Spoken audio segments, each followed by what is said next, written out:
د ریاست الوزرا اقتصادي مرستیال مولا عبدالغني برادر د تاتارستان د لومړي وزیر له مرستیال سره په لیدنه کې د اقتصادي همکارۍ وګړو سوداګریزو اړیکو او د پانګونې پر فرصتونو خبرې کړې دي.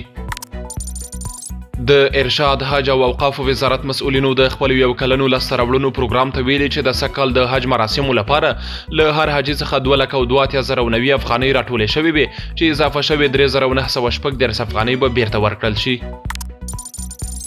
د ترانسپورت او هوایي چلند سرپرست وزیر مولا حمید الله خونزاده کابل کې د قرغیزستان له سفیر سره کتنه کې د دوه اړخیزو ترانسپورتي او ترانزیتي اړیکو پر پیاوړتیا او د دواړو هیوادونو ترمنځ د سوداګریزو توکو لیږد رالېږد پر زیاتوالي خبرې کړي.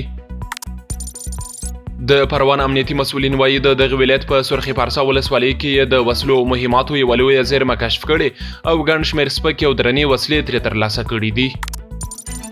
د پاکستان تحریک انصاف ګوند د لاریونونو د پیل اعلان کړی او په خبره یې د خپل ګوند د مشر عمران خان تر راخلاصېدو او د اوسني حکومت تر پرځېدو بل لاریونونو ته دوام ورکوي. د امریکا ولسمشر ډونالډ ټرمپ هند ته یو ځل بیا ګواښ کړی چې له روسیې د تیلو پیرلو له کبله به پرې سختې تعرفې ولګوي.